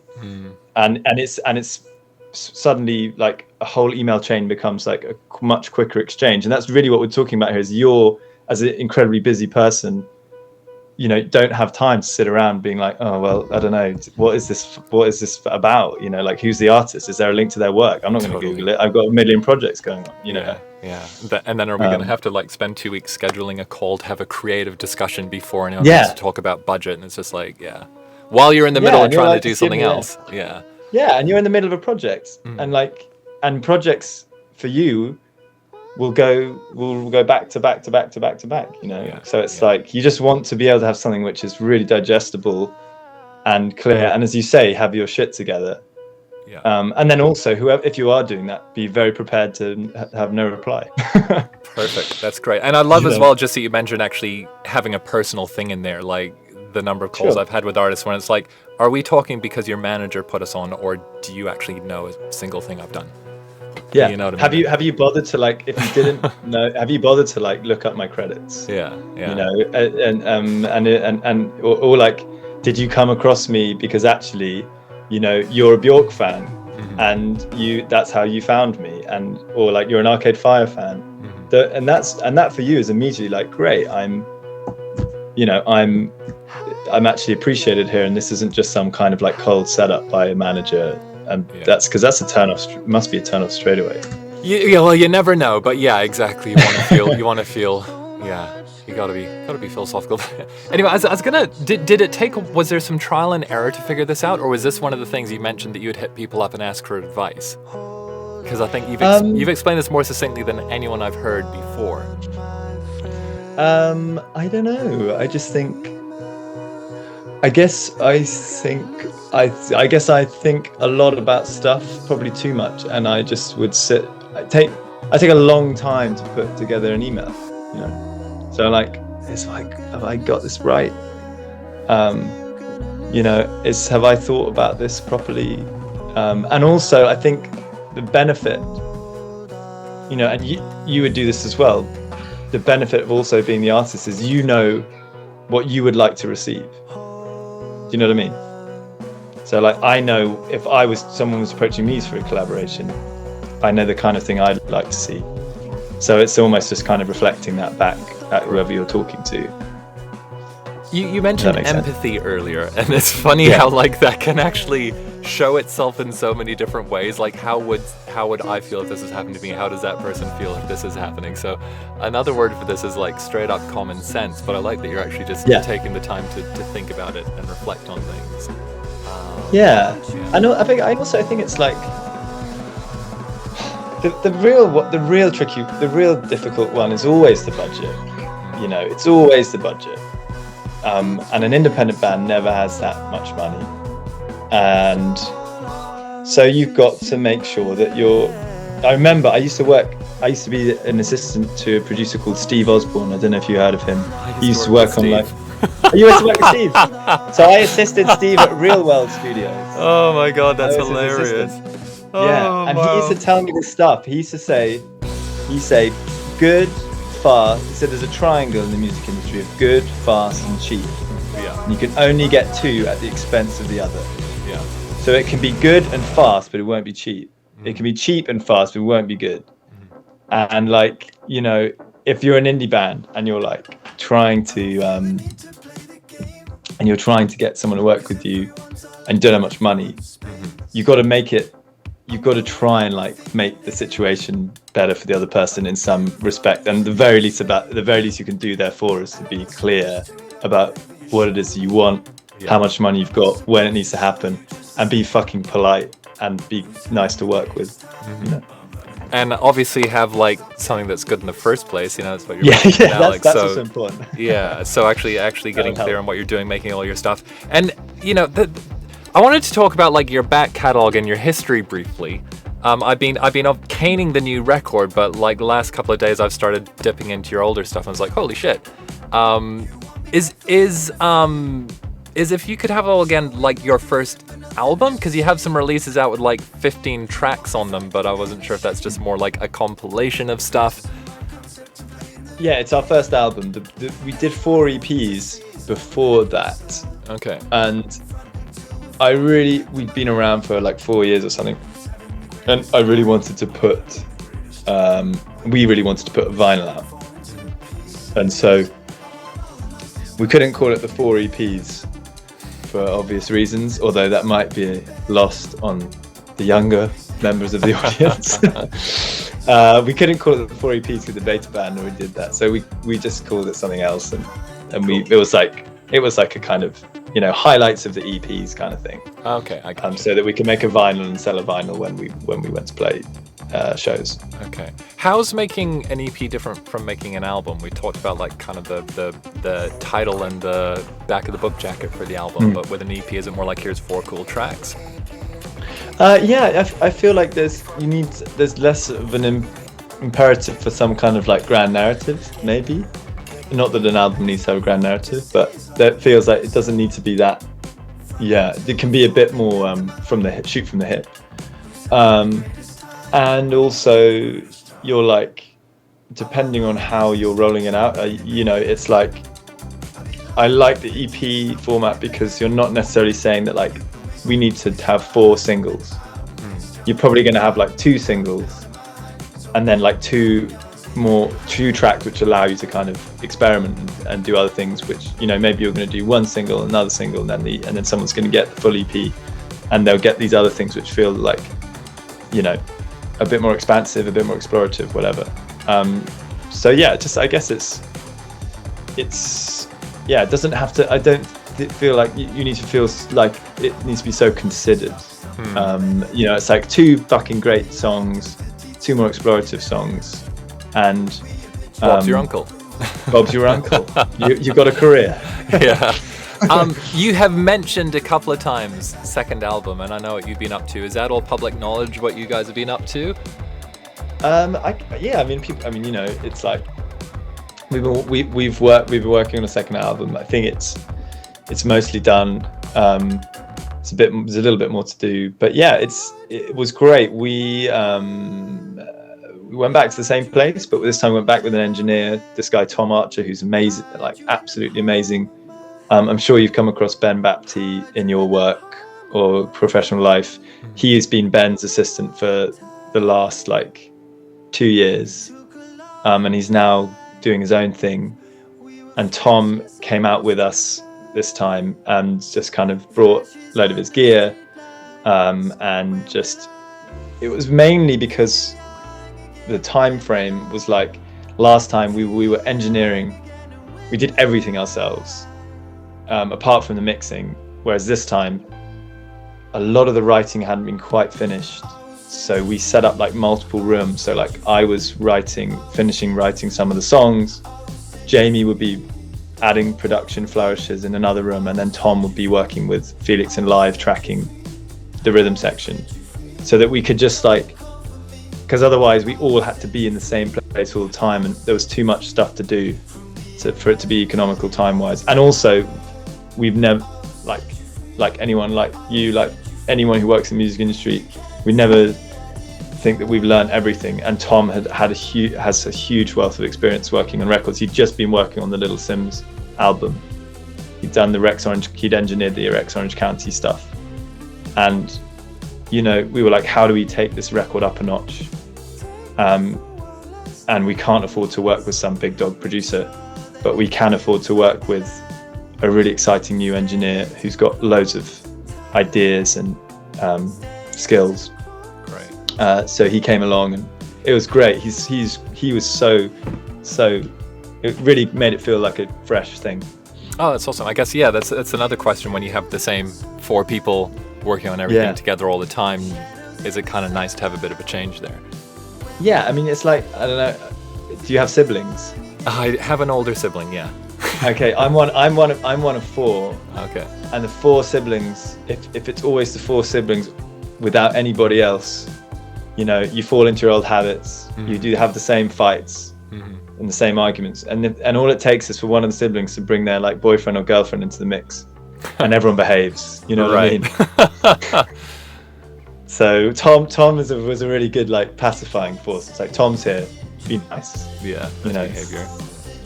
That's great. And I mean, aside from that, any kind of like relationship advice on keeping it fresh and spicy with 3 other people for a long period of time, keeping it all happy, keeping it good?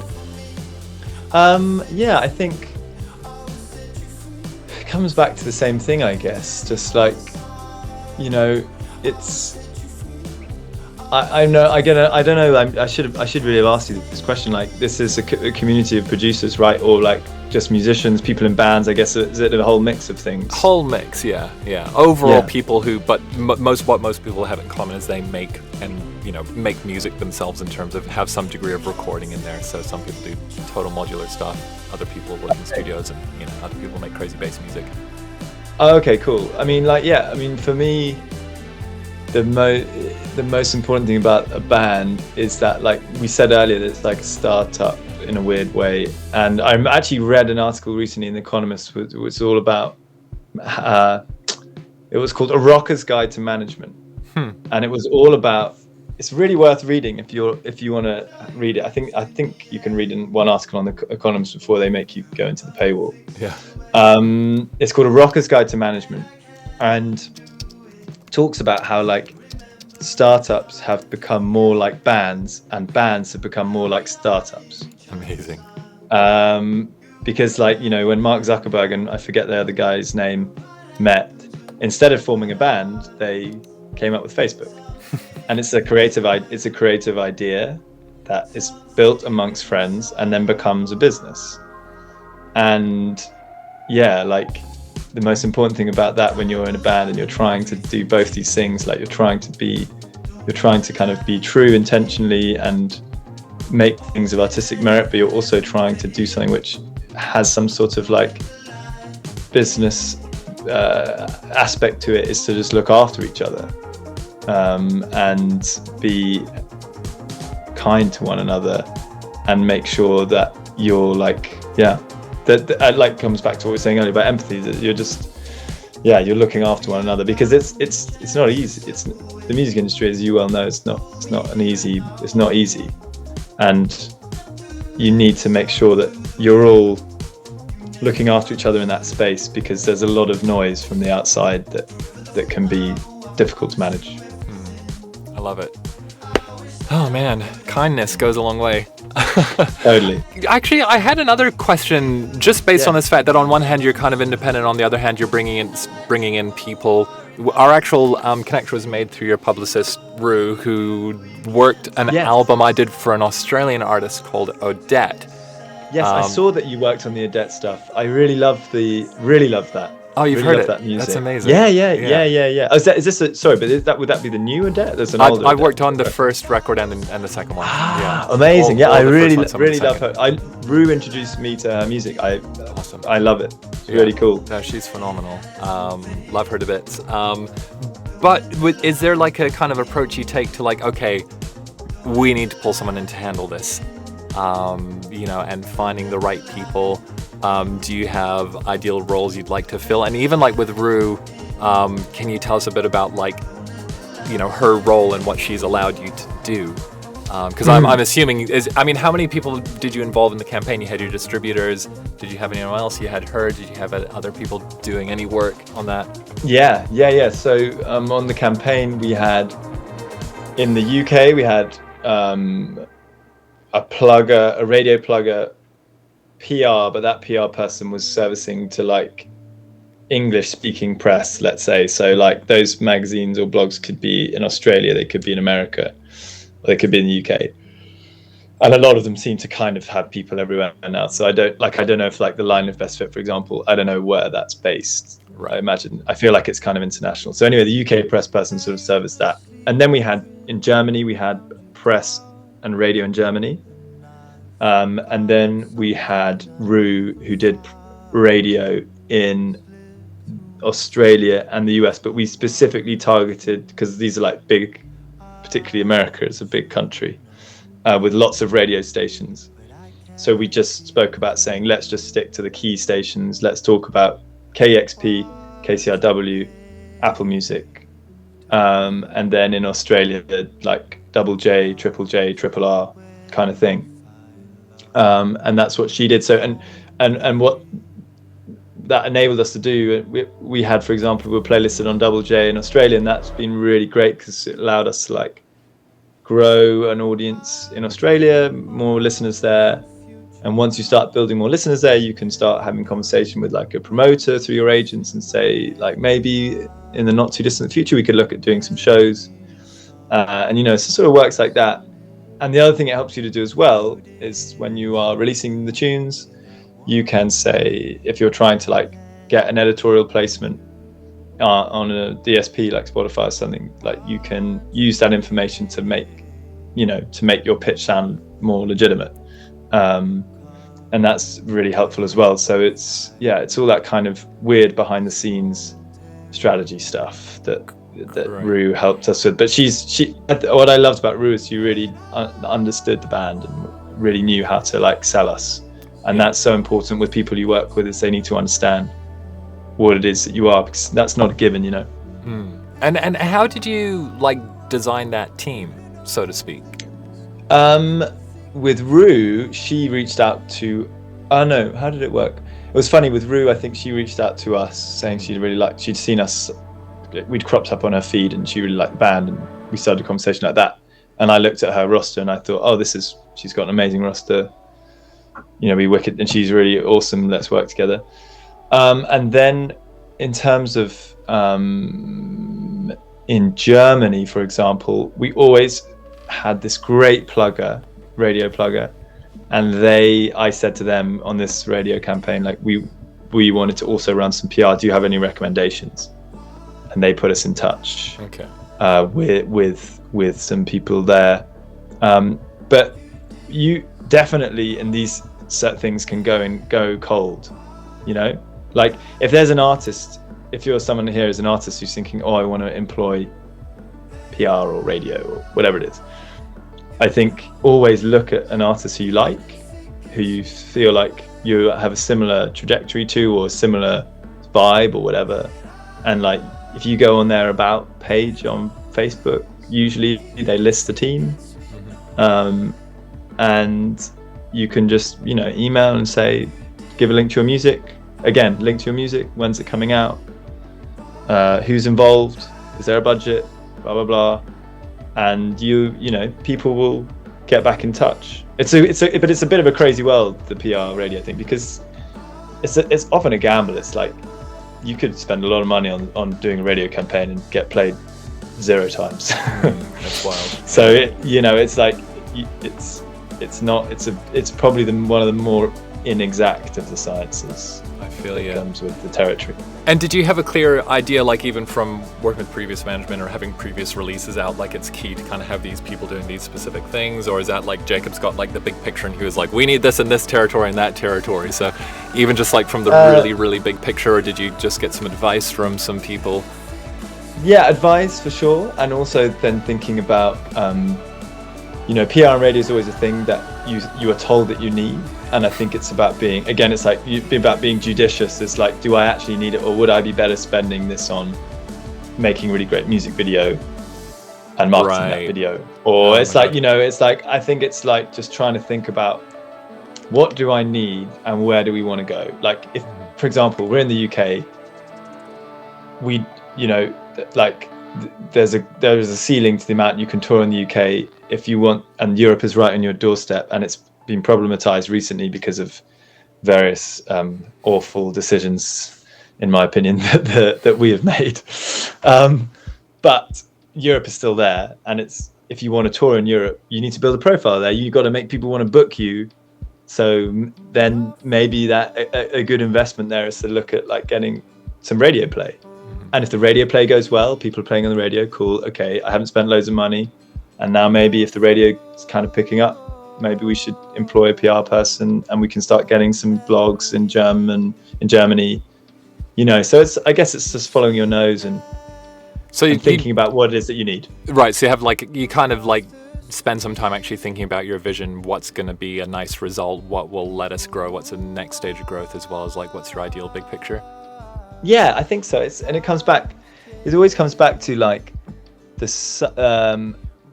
it always comes back to what we're talking about with the song. For me, it's like, what's the intention, and everything served the intention. It's like, where do I want this to go, and how can I get everything to feed off that? So if I've written a song that I want to communicate this emotion, how can I use my equipment, my instruments, my gear to serve that emotion? And similarly with the band, where do we want to go? Do we want to be touring Europe? If we want to be touring Europe as a band, how do we make that happen? What are the various things we need to put in place? I'd actually made a bunch of notes, right? About instinct versus intention. And I think you're just kind of quite clear there. But can you use intention to develop instinct? I definitely think so. And it's instinct is still really important. And when you're writing and we write from the gut, I still always write from the gut, and I think that's really, really important. So I think they can both work alongside each other. They complement one another in a way. I don't know. What do you think? I think, it's you need an instinct to give you, that's like a radar ping, isn't it? And then at some point you need to make the rubber hit the road. Yes. But you can definitely as well strengthen your connection with your instincts so that those messages can get through more loudly and more clearly. Yes. And with less confusion, I think. I totally agree. I totally agree. Yeah, and that's kind of, I think, what I've personally kind of become quite obsessed with over recent years. Also, when I lived in Canada, I was telling you I had a studio in Montreal and kind of largely moved there as a real estate refugee from the UK, because it's you could actually get space and I built a 1,000 square foot studio in a warehouse in a cool part of town, and it was amazing. But basically, I just accumulated so much shit that I never used, and just felt like I was kind of wading through. It was wading through mud trying to get anything done. I was still doing great work, and then suddenly realizing I just, it's kind of like you're saying, the end result. And I was like, what is my actual goal here? And it's just to finish as much fucking amazing music with great people as possible. Yeah. And then then you start wondering if you need all this other stuff. Okay. Mark's We've got asking, some questions. Yeah, how the cameraman managed to keep going around the videos without bumping into you. Yeah, how did he do that? That's a good question. How did the cameraman do that? It's on a gimbal, little pole that stabilizes the camera, and you can just sort of, it's pretty easy actually. We didn't do loads of takes, but mainly because the band didn't really have it. I would say we probably, because it's all one shot, so nothing is stitched together in those videos. It's just one take. We would have probably done maybe 4 or 5 takes, maybe a bit more. And there were takes where he did hit us. So or there was also a take. We were doing this in France, and none of the power is earth in France. Oh God. So one night when we were doing the Feel Young Again thing, the bass player got a huge electric shock and his whole hand was out of action for 24 hours. Oh my God. Hey, we hope you enjoyed that video. A couple of more links here for some talks we think you'll like.